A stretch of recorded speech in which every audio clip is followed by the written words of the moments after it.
بسم اللہ الرحمن الرحیم نحمد و نصلی علی رسول الکریم اما بعد فقال نبی صلی اللہ علیہ وسلم کلکم راعی و کلکم مسئول عن رعیتہ او کما قال رسول اللہ صلی اللہ علیہ وسلم، تم میں سے ہر ایک ذمہ دار ہے اور ہر ایک سے اس کے ماتحت کے متعلق بعض پرس ہوگی۔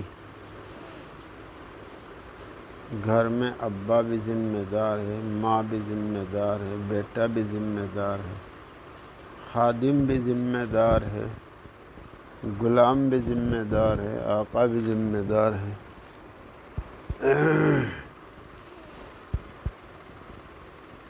ہر ایک کو اپنی اپنی ذمہ داری کا خیال رکھنا ضروری ہے۔ ہمارے نبی صلی اللہ علیہ وسلم نے تعلیم دی ہے پلیٹ کو اچھی طرح صاف کرنا۔ پلیٹ دعا دیتی ہے، برتن دعا دیتا ہے۔ اللہ تعالیٰ تجھ کو بھی گناہوں سے ایسے ہی صاف کرے جیسے تو نے مجھے صاف کیا ہے۔ برتن بھی دعا دے رہا ہے۔ تو دعا کے کام کریں، بد دعا کے کام نہ کریں۔ سنتیں مردہ ہوتی جا رہی ہے، انہیں زندہ کرنے کی فکر کریں۔ اور قدر سے نعمت کی حفاظت ہوتی ہے۔ مفتی فاروق مرحوم نے قصہ بیان فرمایا، مدینہ منورہ میں ایک مولوی عبداللہ نو مسلم مظفر نگر ضلع کے ہی نئے مسلمان تھے۔ اللہ نے ایمان عطا فرمایا، اللہ نے مدینہ منورہ عطا فرمایا، اللہ نے ان کے بچوں کو حرم شریف میں مدرس بنا دیا۔ تو مفتی فاروق صاحب مرحوم نے فرمایا کہ میں ان کے پاس بیٹھا ہوا تھا، پلیٹ کو پہلے تو انگلی سے صاف کیا، پھر اس میں پانی ڈالا، پھر اس پانی سے اس کو دھلائی کی، اس پانی کو بھی پی گئے۔ تو میں نے کہا میری شریعت میں اتنی سختی تو نہیں ہے۔ تو مولوی عبداللہ صاحب مرحوم نے فرمایا، مولوی صاحب اسی قدر کا نتیجہ ہے کہ اللہ پاک نے مجھے ایمان دیا ہے، اسی قدر کا نتیجہ ہے کہ اللہ پاک نے مدینہ منورہ دیا ہے، اسی قدر کا نتیجہ ہے کہ اللہ پاک نے میرے بچوں کو حرم شریف میں پڑھانا دیا ہے۔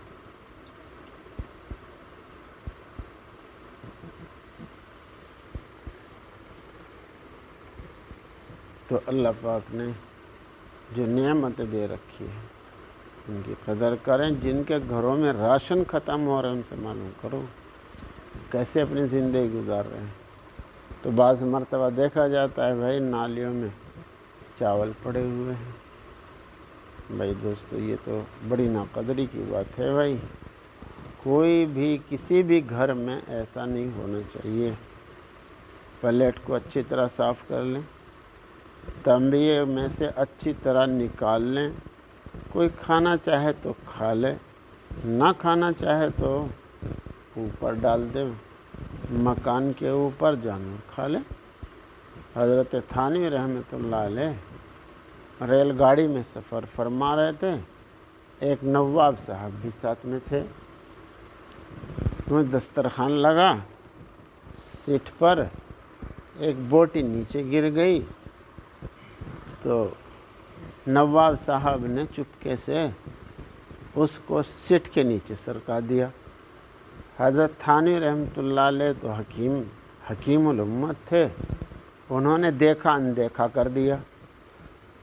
جب فارغ ہو گئے کھانے سے اور دسترخوان اٹھ گیا تو حضرت نے فرمایا سیٹ کے نیچے پتہ نہیں کیا پڑا ہوا ہے۔ نواب صاحب نے کہا جی ایک بوٹی پڑی، ارے بھائی اس کو اٹھا کے دھو کے لاؤ، اس کو میں کھاؤں گا۔ ہاں اصلاح کرنا ہر ایک کے بس کا نہیں ہے۔ نواب صاحب کی اصلاح بھی عجیب انداز میں کی ہے۔ جب وہ دھو کے لائے تو خود ہی کہہ رہے جی آپ ہی کھاؤں گے یا کوئی اور بھی کھا سکے؟ فرمایا تمہارا جی کر رہا تم کھا لو۔ کھلا بھی دی نواب صاحب کو ہی، اور کیسے اچھا ڈھنگ سے کھلا دی ہے، اور کیسا اچھا علاج فرما دیا اور اصلاح فرما دی نواب صاحب کی۔ جی اور مجھے تمہیں بہترین نصیحت فرما دی ہے کہ اس طریقے سے نیچے گرے ہوئے رزق کے ٹکڑے جز کو کس طریقے سے اس کی قدر کی جاتی ہے۔ میں نے سنا ہے کہ کچھ لوگ ایسے بھی گزرے ہیں اگر ان کو گوبر میں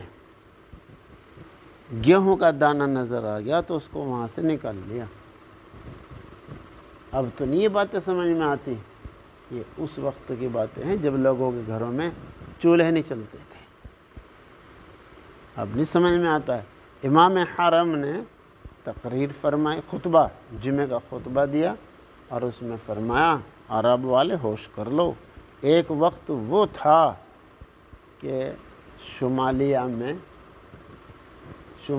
میں اللہ نے وہ فراوانی دے رکھی تھی جو آج سعودیہ میں ہیں جی، اور